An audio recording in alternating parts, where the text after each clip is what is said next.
Hey everybody, I want to talk to you about something very practical this week, and that is how to help someone in your life who commits a big sin or really messes up, and there are lots of consequences.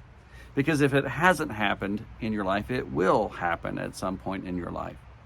And when it happens, you might have one of two responses. It might be that you're totally shocked. You had no idea this person had something going on in their life. You had no idea that they had a thing, that you didn't know about. And now that it's become public and there's consequences for their sins, you're shocked. You're like, I had no idea.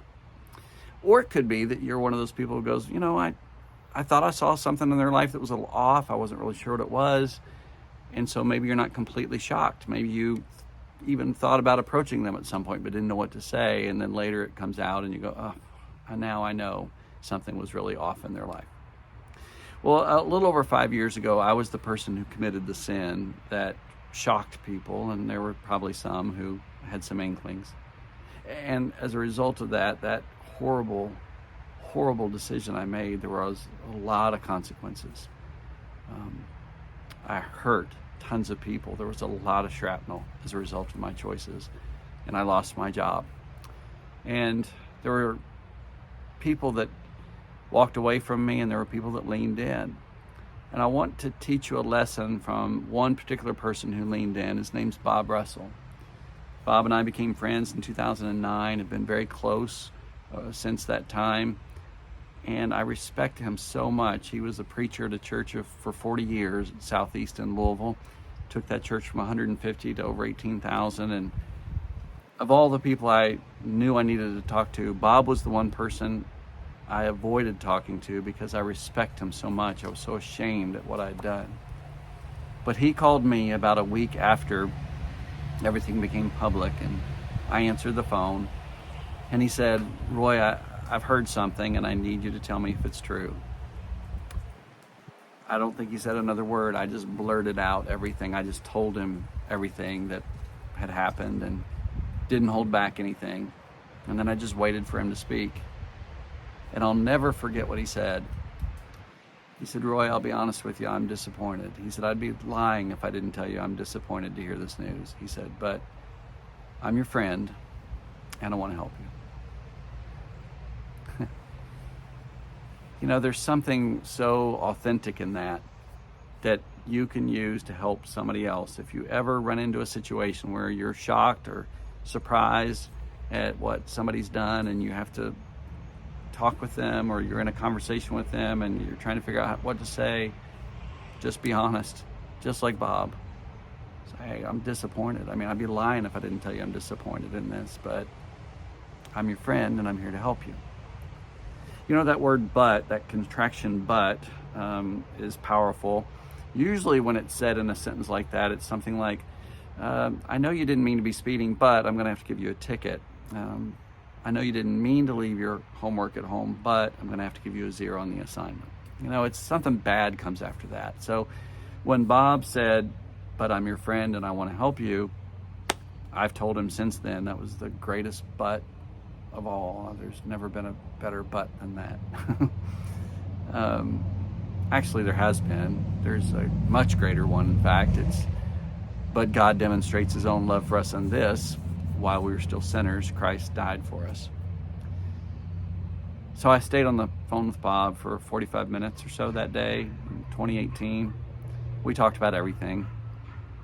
He wanted to talk to Erin, but he said, have her give me a call, and she did. She chose to.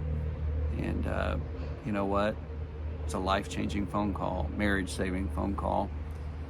And he asked me if I was going to go back into ministry, and I said, I don't think so, Bob. And he said, well, I think that's a good choice. He said, not now. He said, in the future, maybe God will open that door for you again. He said, I believe he will. I thought, that's a lot of faith. And you know what? God's opened some pretty cool volunteer opportunities for me over the past few years, and maybe someday I'll get to return to full-time ministry, which would be my heart's desire, but we'll see what God does in that area. But the second piece of advice I would give you is what he did after that. He said, we need to stay in touch. He said, let's keep talking and let me walk with you through this time. And that's what we've done. Here it is 2023, and my marriage and our lives are restored and things are strong. I talked to Bob earlier on the phone this week when I had to get some advice on something, and I was at his house 3 weeks ago visiting him, and Aaron and I were there earlier this year and had supper with he and his wife. He has never not walked with me. So here's the other piece of advice. After you tell that person you want to help them, then be the help that they need. Don't enable them. Don't allow them to catch you up in something that could put you in a bad position, but do whatever you can to help them. Stay in touch with them. Remain their friend. Invite them out to eat. Take them out to coffee. Spend time with them. Don't shun them. Keep them in your life. Do some things that are normal. Go shopping. Go play golf. Do something just as a normal part of life, and don't even bring up the past. In those first few days, weeks, and months, you might talk about it a lot, but over time, that will change and you'll begin to just have your friendship back again. But lean in, don't run away. That's the most important thing. So be honest, let them know you're disappointed, but offer to help them, and then keep walking with them as their lives are restored. It's going to take a long time. And as Bob said, it's a long road, and it has been, but it's a lot of great things have happened since then. And thankfully, he's been there through every step of the way. At the end of the call, I'll never forget, he said, let's stay in touch. And he said, I love you, Roy. And I said, love you too, Bob. And we hung up. That's what it means to be a friend that sticks closer than a brother. Hope this advice helps you if you're going through that, or you do go through that with someone in your life. And you keep walking with Jesus. I'll do the same, and I'll see you next week.